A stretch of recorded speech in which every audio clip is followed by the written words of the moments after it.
अस्सलामुअलैकुम, welcome everyone. आज हमारा सीपीसी का लेक्चर नंबर 15 है। आज का भी हमारा टॉपिक अपील से रेलिवेंट है। इससे पहले 5 लेक्चर्स अपील पे ऑलरेडी अपलोडेड हैं, जिनका लिंक जो है आपको डिस्क्रिप्शन बॉक्स में मिल जाएगा। अभी तक हमने सेक्शन 96 से लेके सेक्शन 106 तक कवर किया है। वैसे तो हमें आज सेक्शन 107 पढ़ना चाहिए था, जो कि पावर से रिलेटेड है, लेकिन उससे पहले से ऑर्डर 41 को हम कवर करेंगे, क्योंकि जब आप ऑर्डर 41 पढ़ेंगे तो यहाँ पर आपको पावर्स ऑफ अपीलेट कोड ज़्यादा क्लियर होगा। और फिर जब ऑर्डर 41 मुकम्मल हो जाएगा तो उसके बाद हम पावर्स ऑफ अपीलेट कोड को डिस्कस करेंगे, तो वहाँ पर आपको उस तरह फिर समझने में ज़्यादा आसानी होगी। ऑर्डर 41 के अंदर 37 रूल्स हैं। इसको हम 3 या 4 पार्ट्स के अंदर डिवाइड करेंगे। आज हम रूल 1 से लेके रूल 10 तक पढ़ेंगे। जैसे कि आपको पता है, ऑर्डर्स के अंदर डिटेल प्रोसीजर दिया होता है। तो जो ऑर्डर 41 है, इसमें डिटेल प्रोसीजर दिया हुआ है अपील से रिलेवेंट। अब ये जो ऑर्डर 41 है, ये किस हवाले से है? Appeals from original decrease. तो इसमें ये प्रोसीजर बताया हुआ है कि जब आप फर्स्ट अपील फाइल करते हो तो उसके लिए क्या प्रोसीजर आपको फॉलो करना चाहिए। लेकिन यहीं पर हम एक और चीज़ डिस्कस करते हैं, वो ये है कि यही जो प्रोसीजर यहाँ पर बताया हुआ है वही सेकेंड अपील में भी फॉलो किया जाता है, और वही तब भी फॉलो किया जाएगा जब अपील आप फाइल करते हो ऑर्डर्स के अगेंस्ट। ठीक है, ये बात हमें कहाँ से पता चलती है? ये बात हमें पता चलती है ऑर्डर 42 और 43 से। ऑर्डर 42 किससे रेलिवेंट है? सेकंड अपील से रेलिवेंट है, यानी कि अपील्स फ्रॉम एपेलेट डिक्री से रेलिवेंट है। उसके अंदर एक ही रूल है, रूल नंबर 1। वो क्या कहता है? Rules of order 41 shall apply, यानी कि जो प्रोसीजर ऑर्डर नंबर 41 में दिया हुआ है अपील से रेलिवेंट, वही यहाँ पर भी अप्लाई होगा, यानी कि वही सेकंड अपील में भी अप्लाई होगा। इसी तरह जो ऑर्डर 43 है वो किससे रेलिवेंट है? Appeals from orders. इसका भी जो रूल नंबर 2 है वो क्या कहता है? Rules of order 41 shall apply, यानी कि जो प्रोसीजर ऑर्डर 41 के अंदर दिया हुआ है वही प्रोसीजर यहाँ पर भी अप्लाई होगा। तो इसका मतलब क्या है? तमाम अपील्स में वही प्रोसीजर अडॉप्ट किया जाएगा जो कि ऑर्डर नंबर 41 के अंदर है। ऑर्डर 41 के अंदर टोटल 37 रूल्स दिए हुए हैं। आज हम स्टार्टिंग जो 10 रूल्स हैं उनको डिस्कस करेंगे। तो रूल नंबर 1 क्या कहता है? तो सबसे पहले हमारे पास है रूल नंबर 1। रूल नंबर 1 में 3 चीज़ें बताई हुई हैं। फॉर्म ऑफ अपील बताई हुई है कि अपील किस फॉर्म में होगी, इसके साथ आपने क्या क्या चीज़ें लगानी है, और अपील के कंटेंट्स क्या होंगे। तो रूल नंबर 1 क्या कहता है कि अपील किस फॉर्म में होगी? It shall be in the form of memorandum, कि ये मेमोरेंडम की फॉर्म में होनी चाहिए, जिसे हम क्या कहते हैं? Memorandum of appeal. और ये साइन होनी चाहिए, इसके ऊपर सिग्नेचर होने चाहिए। किसके? अपीलेंट के। अपीलेंट किसे कहते हैं? वो पर्सन, वो पार्टी जो कि अपील फाइल करता है। या तो इसके सिग्नेचर होने चाहिए, या फिर जो इसका प्लीडर है, यानी कि जो इसका एडवोकेट है, उसके सिग्नेचर इसके ऊपर मौजूद होने चाहिए।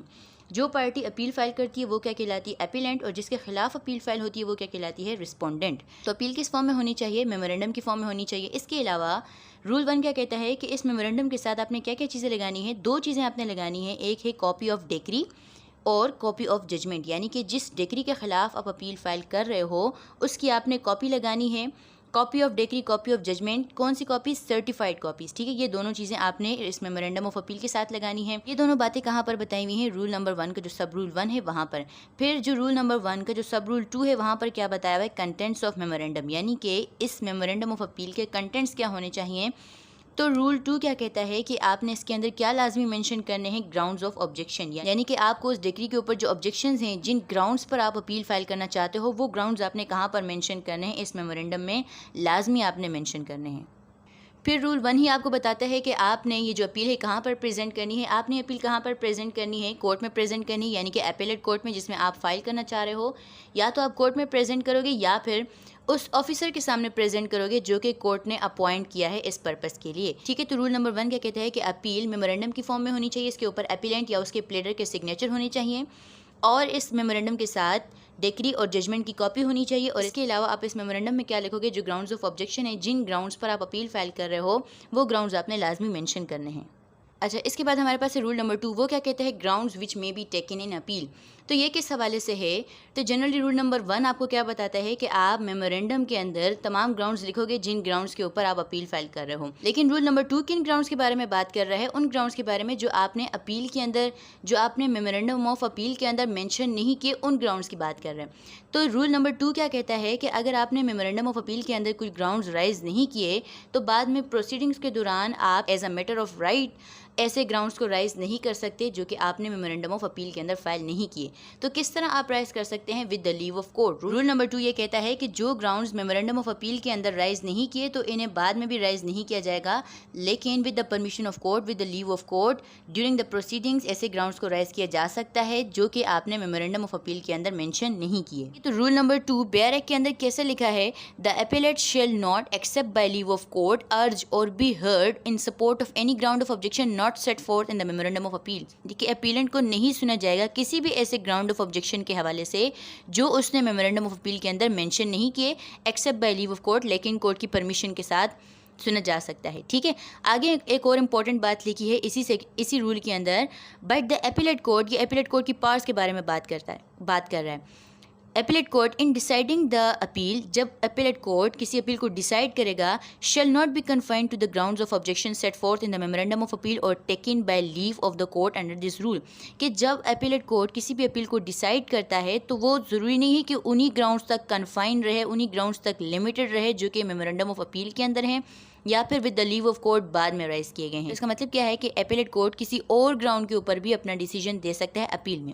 फिर आगे रूल नंबर 2 के अंदर प्रोवाइडेड करके रिस्ट्रिक्शन भी दी हुई है, वो क्या है, provided that the court shall not rest it's decision on any other ground, कि कोर्ट अपना डिसीजन किसी ऐसे ग्राउंड के ऊपर नहीं करेगा unless the party who may be affected, जब तक कि वो पार्टी जो उस डिसीजन से अफेक्टेड होगी has had a sufficient opportunity of contesting the case on that ground, जब तक जो पार्टी जो उस ग्राउंड से अफेक्ट होती है उसको रीजनेबल अपॉर्चुनिटी, सफिशिएंट अपॉर्चुनिटी नहीं दी जाएगी, यानी जब तक कि कोर्ट उसको उस पॉइंट के ऊपर नहीं सुनेगी। ठीक है, तो रूल नंबर 2 क्या कहता है कि जो ग्राउंड्स मेमोरेंडम ऑफ अपील के अंदर मेंशन नहीं किए तो बाद में उनको राइज किया जा सकता है, लेकिन with the leave of court. और इसके अलावा जो एपिलेट कोर्ट है उसको ये इख्तियार दिया गया, उसको ये पावर दी गई है कि ज़रूरी नहीं है कि अपील को डिसाइड करते हुए वो उन्हीं ग्राउंड्स तक लिमिटेड रहे जो कि एपिलेंट ने राइज किए हैं। ठीक है, फिर इसके बाद जो रूल नंबर 3 है इसमें भी एपिलेट कोर्ट को इख्तियार दिया गया है, एपिलेट कोर्ट को पावर दी गई है किस चीज़ की, कि वो मेमोरेंडम ऑफ अपील को रिजेक्ट भी कर सकता है और उसको रिटर्न भी कर सकता है। रिजेक्शन और रिटर्न दोनों पावर्स यहाँ पर रूल नंबर 3 के अंदर दी हुई हैं। तो रिजेक्शन कब होगी, कब कोर्ट रिजेक्ट करेगा मेमोरेंडम को, जब मेमोरेंडम ऑफ अपील उस फॉर्म में नहीं होगा, उस तरह नहीं होगा जिस तरह के प्रिस्क्राइब किया हुआ है, यानी कि जैसे रूल नंबर 1 कहता है कि उसके साथ डिक्री की कॉपी होनी चाहिए, जजमेंट की कॉपी होनी चाहिए, उसके ऊपर सिग्नेचर्स वगैरह होने चाहिए। तो जब ये रिक्वायरमेंट्स पूरी नहीं होती तो कोर्ट इम्पावर्ड है कि वो मेमोरेंडम ऑफ अपील को रिजेक्ट कर सकता है। और इसके अलावा जिस तरह जिन ग्राउंड्स के ऊपर कोई प्लेंट रिजेक्ट की जा सकती है उसी तरह उन्हीं ग्राउंड्स के ऊपर मेमोरेंडम ऑफ अपील को भी रिजेक्ट किया जा सकता है। यानी कि ऑर्डर 7 रूल 11 में जो ग्राउंड्स दिए हुए हैं किसी भी प्लेंट को रिजेक्ट करने के लिए, उनमें से कोई ग्राउंड अगर होगा तो अपील को भी रिजेक्ट किया जा सकता है। यानी कि फॉर एग्जांपल अगर कोई मेमोरेंडम ऑफ अपील इनसफिशिएंटली स्टैम्प्ड है तो कोर्ट इम्पावर्ड है कि वो उस मेमोरेंडम ऑफ अपील को रिजेक्ट कर सकता है। तो जिन ग्राउंड्स के ऊपर प्लेंट रिजेक्ट हो सकती है उन्हीं तमाम ग्राउंड्स के ऊपर मेमोरेंडम ऑफ अपील को भी रिजेक्ट किया जा सकता है। और जब भी कोर्ट रिजेक्शन करेगा then it shall record reason for rejection, तो कोर्ट क्यों रिजेक्ट कर रहा है उस मेमोरेंडम ऑफ अपील को, ये रीज़न जो है कोर्ट को मेंशन करने होंगे। अब अगर इस तरह है कि कोर्ट ने रिजेक्शन कर दी है, मेमोरेंडम ऑफ अपील को रिजेक्ट कर दिया है, तो हम देखते हैं कि जो एपिलेंट है वो क्या कर सकता है, उसके पास क्या क्या ऑप्शंस हैं। तो उसके पास 2 ऑप्शंस हैं। पहला ऑप्शन तो ये है कि ये जो रिजेक्शन का ऑर्डर है, rejection of memorandum of appeal, ये डीम डिक्री है, इसके खिलाफ अपील फाइल की जा सकती है। ठीक है, और दूसरा ऑप्शन क्या है कि वो फ्रेश अपील फाइल कर सकता है, फ्रेश मेमोरेंडम ऑफ अपील को फाइल कर सकता है। फिर इसके बाद इसी रूल के अंदर कोर्ट को एम्पावर किया है कि वो मेमोरेंडम ऑफ अपील को रिटर्न भी कर सकता है। तो कब कोर्ट मेमोरेंडम ऑफ अपील को रिटर्न करेगा, जब इसके अंदर कोई डिफेक्ट्स होंगे, जब इसके अंदर किसी अमेंडमेंट की जरूरत होगी या फिर ये जो अपील है ये गलत कोर्ट के सामने लाई जाएगी, गलत फोरम पर लाई जाएगी, तो कोर्ट उस मेमोरेंडम को रिटर्न करेगा ताकि वो प्रॉपर फोरम पर फाइल की जाए। तो कोर्ट रिटर्न कर सकता है मेमोरेंडम ऑफ अपील को जब इसके अंदर कोई डिफेक्ट्स होंगे, कोई कमी वगैरह होगी या इसके अंदर किसी अमेंडमेंट की ज़रूरत होगी। ठीक है, तो कोर्ट रिटर्न करेगा किसके लिए, for the purpose of amendment, ताकि जो डिफेक्ट्स हैं उन्हें ठीक किया जाए। और कोर्ट जब रिटर्न करेगा मेमोरेंडम ऑफ अपील को तो कोर्ट टाइम फिक्स करेगा कि इतने टाइम के अंदर इसके अंदर जो डिफेक्ट्स हैं या जो अमेंडमेंट्स करनी है वो कर ली जाए और इसको दोबारा से प्रेजेंट किया जाए। ठीक है, और फिर वही बात, जिन ग्राउंड्स के ऊपर किसी भी प्लेंट को रिटर्न किया जा सकता है, ऑर्डर 7 रूल 10 के अंदर जो ग्राउंड्स दिए हुए हैं किसी भी प्लेंट को रिटर्न करने के लिए है, तो वही तमाम ग्राउंड्स यहाँ पर भी इस्तेमाल हो सकते हैं। उन्हीं ग्राउंड्स में से किसी ग्राउंड के ऊपर भी जो मेमोरेंडम ऑफ अपील है उसे भी रिटर्न किया जा सकता है। और यहाँ पर भी जो एपिलेंट है उसके पास दोनों ऑप्शंस हैं, यानी कि वो जो ये ऑर्डर है return of memorandum of appeal का, इसके खिलाफ अपील भी फाइल कर सकता है या फिर वो फ्रेश मेमोरेंडम ऑफ अपील को भी फाइल कर सकता है। ठीक है, और यही रूल नंबर 3 का बताता है कि जब कोर्ट रिटर्न करेगा ताकि अमेंडमेंट की जाए, और जब अमेंडमेंट करके जो अपीलेंट है वो वापस इसको रिप्रेजेंट करेगा तो जो जज है वो उस अमेंडमेंट को साइन करेगा। फिर इसके बाद रूल नंबर 4 है, ये भी एपिलेट कोर्ट की पावर्स के हवाले से है। ये क्या कहता है कि जब किसी सूट के अंदर एक से ज़्यादा प्लेंटिफ होंगी या एक से ज़्यादा डिफेंडेंट होंगे और उनमें से कोई एक प्लेंटिफ या डिफेंडेंट अपील फाइल करेगा, लेकिन उसमें ग्राउंड किस तरह का होगा ग्राउंड कॉमन टू ऑल, यानी कि अगर दूसरा प्लेंटिफ अपील फाइल करेगा तो वो भी उस ग्राउंड के ऊपर अपील फाइल कर सकता है। तो कोर्ट के पास ये पावर है कि जब वो उस डिक्री को रिवर्स करेगा या फिर उसमें कोई तब्दीली करेगा तो वो उन प्लेंटिफ्स या उन डिफेंडेंट्स के भी फेवर में उस डिक्री को रिवर्स और वेरी करेगा जो कि उसमें पार्टी नहीं है। फॉर एग्जांपल, एक सूट के अंदर कितने डिफेंडेंट थे? 3 डिफेंडेंट थे, ठीक है। अब ये तीनों ही उस डिक्री से एग्रीव्ड हैं, लेकिन इनमें जो डिफेंडेंट नंबर 1 है वो अपील फाइल करता है, जो डिफेंडेंट नंबर 2 और 3 हैं वो अपील फाइल नहीं करते, ठीक है। और अपील में क्या होता है, अपीलेट कोर्ट क्या करता है, उस डिक्री को रिवर्स कर देता है या फिर उस डिक्री को वेरी कर देता है। तो अब यहाँ पर क्या होगा कि ये रिवर्सल और वेरिएशन सिर्फ डिफेंडेंट नंबर 1 के ही फेवर में नहीं होगी, बल्कि कोर्ट एम्पावर्ड है कि वो उन तमाम डिफेंडेंट्स के हक में भी ये डिक्री रिवर्स या वेरी करेगा जो कि इस अपील के अंदर पार्टी नहीं है।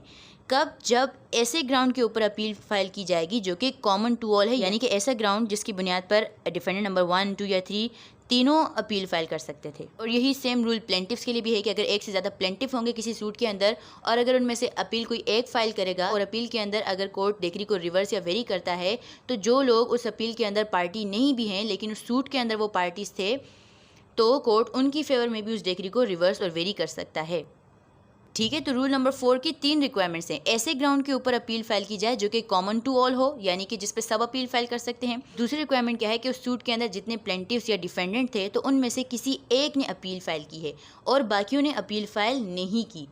तो तीसरी बात क्या है कि अपीलेट कोर्ट क्या करता है, उस डिक्री को रिवर्स और वेरी कर देता है। तो रिवर्सल या वेरिएशन वो उन तमाम की भी फेवर में कर सकता है जो कि अपील के अंदर पार्टी नहीं है। फिर इसके बाद हमारे पास है रूल नंबर 5। रूल नंबर 5 भी किस हवाले से है, ये पावर्स से रिलेटेड है। तो इसमें अपीलेट कोर्ट्स की पावर भी बताई हुई है और वो कोर्ट जिसने डिक्री पास की उसकी पावर्स के बारे में बताया हुआ है। रूल नंबर 5 किस हवाले से, स्टे के हवाले से। तो पहले तो ये चीज़ समझ लें, ये चीज़ सुन लें कि mere filing of appeal doesn't operate as a suspension of execution of decree और any proceedings under a decree. यानी कि सिर्फ अपील फाइल करने से इस तरह नहीं होगा कि आपने अपील फाइल कर ली तो जो लोअर कोर्ट है वो उस डिक्री को एग्जीक्यूट नहीं करेगा जिसके खिलाफ आपने अपील फाइल की है, या फिर वो उस डिक्री के अंदर कोई प्रोसीडिंग्स वगैरह नहीं कर सकता, किसी प्रोसीडिंग का ऑर्डर नहीं कर सकता, ठीक है। तो कब स्टे होगा, जब कोर्ट को जब अपीलेट कोर्ट के सामने कोई सफिशिएंट कॉज रखा जाएगा, कोई सफिशिएंट कॉज शो किया जाएगा। तो जब कोर्ट के सामने कोई सफिशिएंट कॉज शो किया जाएगा स्टे के लिए तो अपीलेट कोर्ट के पास पावर है कि वो उस डिक्री जिसके खिलाफ आपने अपील फाइल की है उसकी जो एग्जीक्यूशन है उसको स्टे कर सकता है। इसके अलावा कोर्ट के पास ये भी पावर है कि वो किसी भी डिक्री के अंदर जो प्रोसीडिंग्स हो रही हैं उनको स्टे कर सकता है। फॉर एग्जांपल, अगर प्रिलिमिनरी डिक्री के अंडर कोई प्रोसीडिंग्स हो रही हैं, किसी प्रोसीडिंग का ऑर्डर है तो कोर्ट उसे स्टे कर सकता है। फिर यही रूल नंबर 5 आपको क्या बताता है, ये स्टे की पावर बताता है उस कोर्ट की जिसने डिक्री पास की है। तो अगर जो लोअर कोर्ट है जिसने डिक्री पास की है उसके सामने सफिशिएंट कॉज शो किया जाता है तो वो भी डिक्री की एग्जीक्यूशन को स्टे कर सकता है। लेकिन ये कब होना चाहिए, prayer to the filing of appeal, यानी कि कोर्ट ने डिक्री पास की और आपने उसकी एग्जीक्यूशन होने से पहले उसके लिए स्टे की एप्लीकेशन लगा दी। तो जब आपने अपील फाइल कर ली तब तो जो अपीलेट कोर्ट है वो ऑर्डर करेगा एग्जीक्यूशन ऑफ डिक्री को स्टे करने के लिए। लेकिन जब आपने अपील फाइल नहीं की, prayer to the filing of appeal, जो लोअर कोर्ट है जिसने डिक्री पास की है अगर उसके सामने भी आप एप्लीकेशन फाइल करते हो स्टे ऑफ एग्जीक्यूशन की, जो लोअर कोर्ट है वो भी इम्पावर्ड है कि अगर आप उस एप्लीकेशन के अंदर सफिशिएंट कॉज शो करते हो तो जो लोअर कोर्ट है वो इम्पावर्ड है कि वो एग्जीक्यूशन ऑफ डिक्री के एग्जीक्यूशन को स्टे कर सकता है।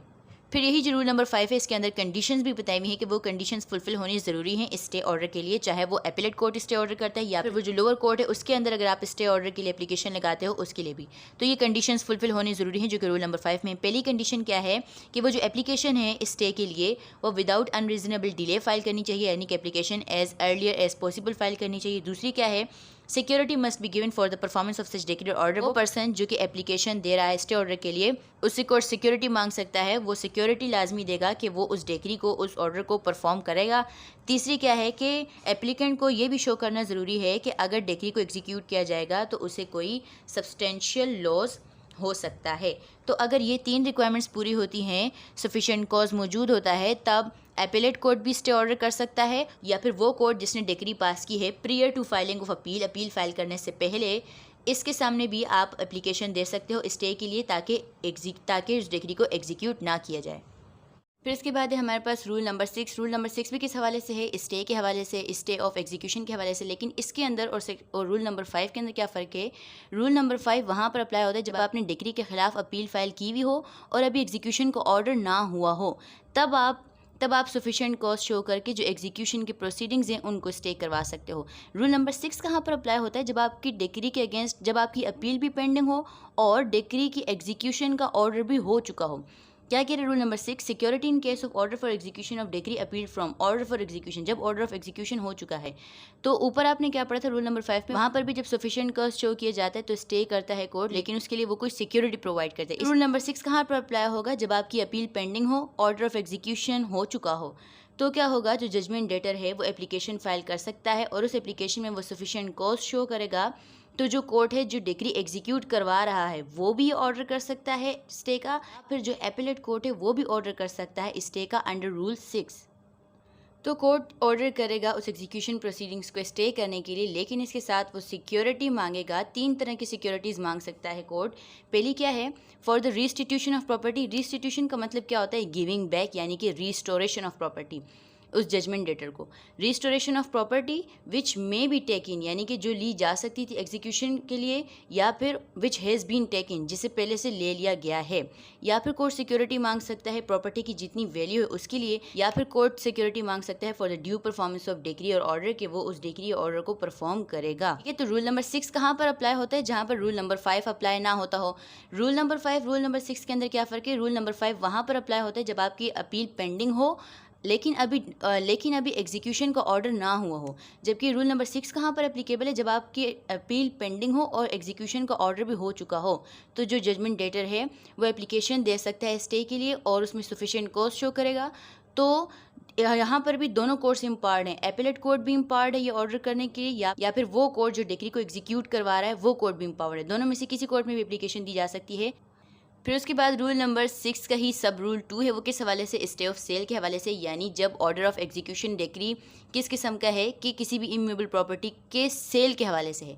तो यहाँ पर क्या होगा, सेम उसी तरह है कि जब अपील पेंडिंग होगी आपकी, तो यहाँ पर क्या है, तो यहाँ पर भी वही रिक्वायरमेंट्स है कि अपील आपकी पेंडिंग हो। दूसरी क्या है कि एग्जीक्यूशन ऑफ डिक्री का ऑर्डर हो चुका हो और वो ऑर्डर किस किस्म का है, किसी इमूवेबल प्रॉपर्टी की सेल का है। तो जो जजमेंट डेटर है वो एप्लीकेशन दे सकता है कोर्ट को, किसके लिए, for the stay of sale, कि सेल ना की जाए। और ऑफ कोर्स यहाँ पर वो सफिशिएंट कॉस्ट शो करेगा। तो वो कोर्ट जिसने ऑर्डर पास किया है एग्जीक्यूशन के लिए, इस सेल को स्टे कर सकता है और सिक्योरिटी मांग सकता है उस जजमेंट डेटर से, या फिर किसी भी और किस्म की कंडीशन जो है वो लगा सकता है। तो यहाँ पर कोर्ट को डिस्क्रिप्शन दिया on such terms as a things fit, यानी कि जो कंडीशन भी कोर्ट को ठीक लगे उस कंडीशन पर वो ये स्टे ऑफ सेल का ऑर्डर पास कर सकता है। तो सब रूल 2 स्पेसिफिकली कब है, जब एग्जीक्यूशन ऑफ डिक्री का जो ऑर्डर किस हवाले से है, सेल ऑफ इमूवेबल प्रॉपर्टी के हवाले से है। फिर इसके बाद रूल नंबर 7 है, रूल नंबर 7 ओमिटेड है। इसके बाद हमारे पास है रूल नंबर 8, ये किस हवाले से, exercise of powers in appeal from order made in the execution of decree. अब ऊपर वाले जो आपने रूल्स पढ़े रूल नंबर 5 और 6, वो किस हवाले से है, जब आप किसी डिक्री के खिलाफ अपील फाइल करते हो और उस डिक्री की एग्जीक्यूशन को आप स्टे करवाना चाहते हो। जबकि रूल नंबर 8 किस तरह है कि यहाँ पर आपने डिक्री के खिलाफ अपील फाइल नहीं की, बल्कि डिक्री की एग्जीक्यूशन हो रही है और उस एग्जीक्यूशन के दौरान जो कोर्ट उस डिक्री को एग्जीक्यूट करवा रहा है उसने कोई ऐसा ऑर्डर पास किया है जिससे आप एग्रीव्ड हो और जिसके खिलाफ आप अपील फाइल करना चाहते हो। फॉर एग्जाम्पल, जो कोर्ट डिक्री एग्जीक्यूट कर रहा है वो कोई सेल का ऑर्डर देता है, तो आप उस ऑर्डर से एग्रीव्ड हो और आप उस ऑर्डर के खिलाफ अपील फाइल करते हो। ध्यान से सुने, उस ऑर्डर के खिलाफ अपील की बात हो रही है जो कि एग्जीक्यूशन ऑफ डिक्री के दौरान पास किया गया है। ठीक है, When appeal is not against decree but from an order made in the execution of decree। ठीक है, तो ये अपील किसने की हो, जजमेंट डेटर ने की हो। तो रूल नंबर 8 क्या कहता है कि जो पावर्स रूल नंबर 5 और रूल नंबर 6 की हैं, तो यहाँ पर भी कोर्ट अपनी वही पावर्स एक्सरसाइज कर सकता है। कौन सी पावर्स है, वहाँ पर स्टे की पावर है और दूसरी कौन सी पावर है कि जो जजमेंट डेटर है उससे कोर्ट सिक्योरिटी मांगता है। तो यहाँ पर भी वही सारी चीज़ें हैं। तो जो पावर्स रूल 5 और 6 के अंदर हैं वही पावर्स एक्सरसाइज कर सकता है अंडर रूल 8। तो कोर्ट रूल नंबर 5 और 6 की पावर्स भी एक्सरसाइज कर सकता है। इसके अलावा रूल नंबर 8 और क्या कहता है, कोर्ट इसके अलावा किस किस्म का ऑर्डर पास कर सकता है कि अगर वो डिक्री किस हवाले से है, for the payment of money के हवाले से है, तो कोर्ट क्या ऑर्डर कर सकता है जजमेंट डेटर को टू डिपॉजिट डेक्रीटल अमाउंट, यानी कि उस डिक्री के अंदर जितनी अमाउंट है, फॉर एग्जांपल 7 लाख की है, तो ताकि वो 7 लाख जो है वो डिपॉजिट करे, या फिर to furnish security for its payment, या फिर इस डेक्रीटल अमाउंट की पेमेंट के लिए वो कोई सिक्योरिटी दे। तो जब भी कोई डिग्री पेमेंट ऑफ मनी के हवाले से होगी तो कोर्ट ऑर्डर कर सकता है कि उस डिग्री के अंदर जितनी अमाउंट है वो डिपॉजिट की जाए या फिर उसकी पेमेंट के लिए कोई सिक्योरिटी दी जाए। ये कब है? जब डिग्री किस बारे में हो? For the payment of money. जब डिग्री किसी और हवाले से होगी यानी पेमेंट ऑफ मनी के अलावा किसी और किस्म की डिग्री होगी तो कोर्ट सिक्योरिटी मांग सकता है फॉर द ड्यू परफॉर्मेंस, यानी कि वो उस डिग्री को परफॉर्म करेगा। इसी रूल में प्रोवाइडेड करके एक रिस्ट्रिक्शन भी दी हुई है कि कोर्ट को तब कोई सिक्योरिटी लेने की ज़रूरत नहीं है कि जब कोर्ट को इस तरह लगता हो कि जो अपीलेंट ने अपील फाइल की है वो लाजमी सक्सीड होगी। क्यों?